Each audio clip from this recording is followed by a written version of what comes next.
Good morning. Well, when we see it, the working of our legislatures, especially the legislatures of the new upcoming democratic countries, we find that they are a source of fun, a source of entertainment, with the reckless, often meaningless debate,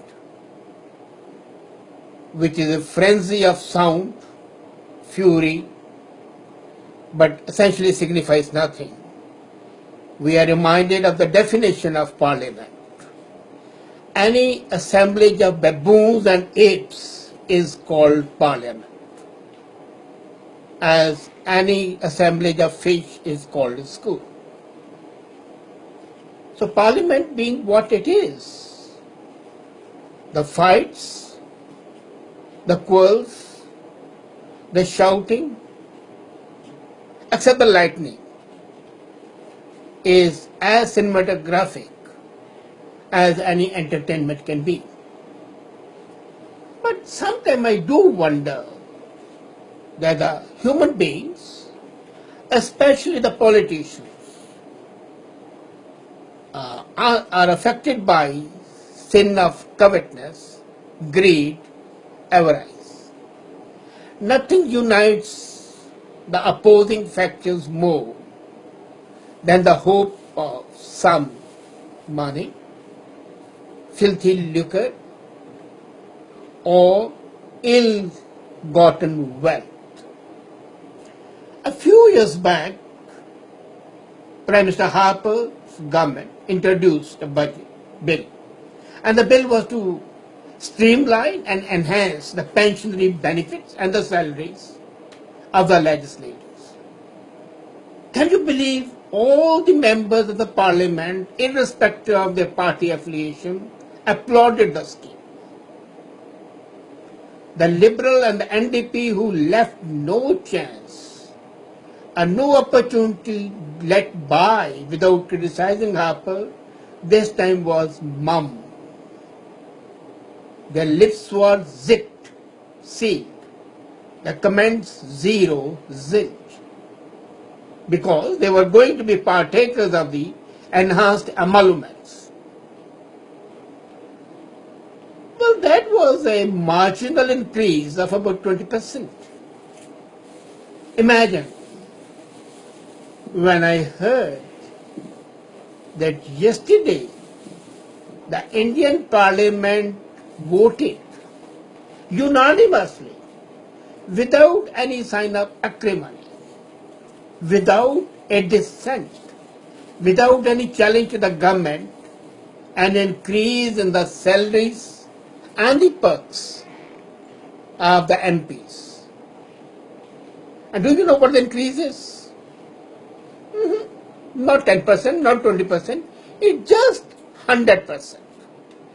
Some 140,000 rupees per month. Their basic salary jumps to 280,000 rupees per month. Wow! And then the perks go up. So essentially, the salary of a good MP is around 400,000 rupees a month. These politicians did not bat an eyelid when they saw their salaries and the benefits, fully out of tune with the social structure.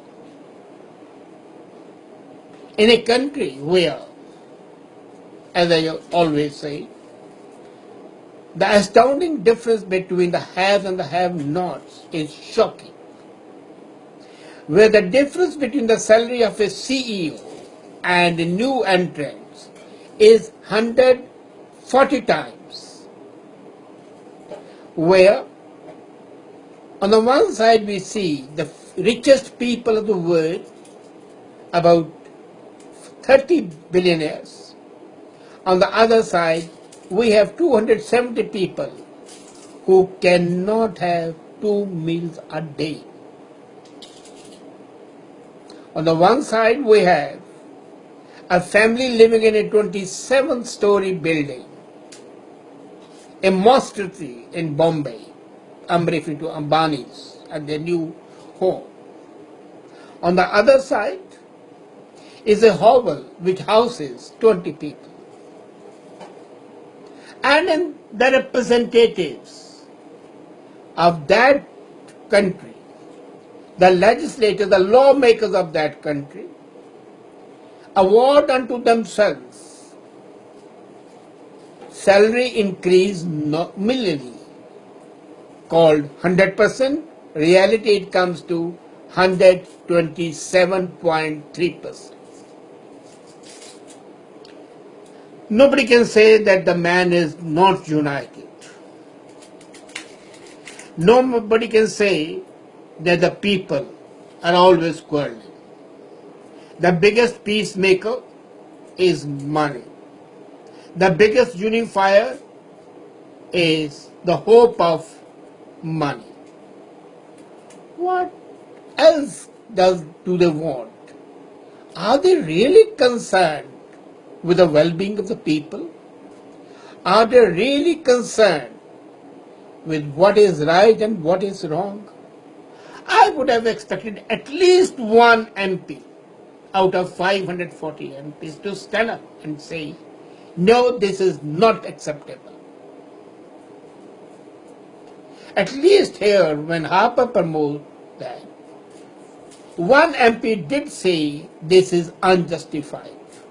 Of course, he accepted the increase, but at least he had the courtesy to say it is not justified. But here in 540 MPs and about couple of hundred members of the upper house, there was not a whisper, not a murmur of protest. They think it's their inherent right to loot, and in fact it's a sign of daylight robbery on the people of India. The exchequer always presents a rosy picture.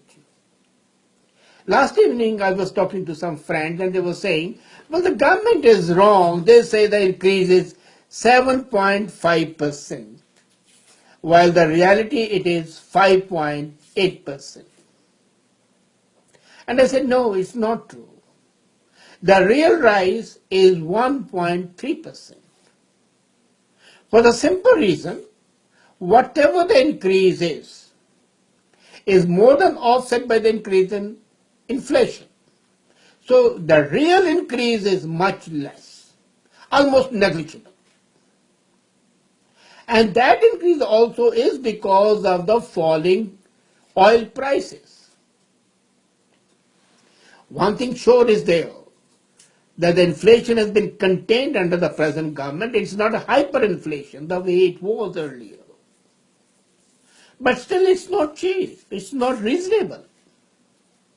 I'm not concerned talking about inflation now, I'm talking about the cupidity of the politicians.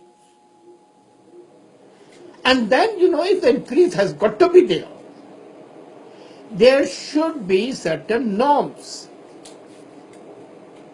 And the irony is that the government and the parliament had appointed a committee to look into the emoluments of the legislators, the MPs. And the recommended increase was 75%.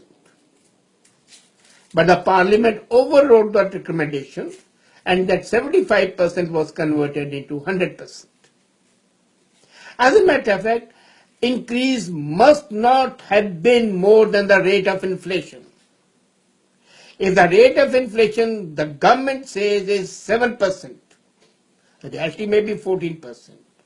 But let's accept the government figures, because they formulate all their plans according to their concocted, fabricated figures. And 7.2% is the inflation rate, wholesale inflation index as given by the government, finance department of India. And it is if 7.5%. The increase should have been maximum 8%. not 140%. In which world are we living? But then they say, you get the government you deserve. You get the if you elect corrupt people, criminals, uneducated bandits as your lawmakers, then you should be justified for being robbed. Being robbed is sine qua non of the Indian or the Pakistani leadership. It is not that much evident in this country, in Canada, for the simple reason, here majority of the people have got reasonable standard of living, acceptable standard of living, and none is living at a subhuman level. Except some unfortunate people, the real native Canadians. Those real native Canadians do suffer. But even then their condition is not as bad as of the millions of the people inhabiting South Asia. And that despite all that hullabaloo and the noise that is created about the progress and the wealth of those countries. We always forget that the countries like India and Pakistan are not one country, they are two countries. The rural poor and the urban rich, filthy rich. There is no comparison between Nawaz Sharif on one side and poor Ahmed living in Toba Texic. And there is no comparison between Ambani and a laborer living in Chala, Dharavi.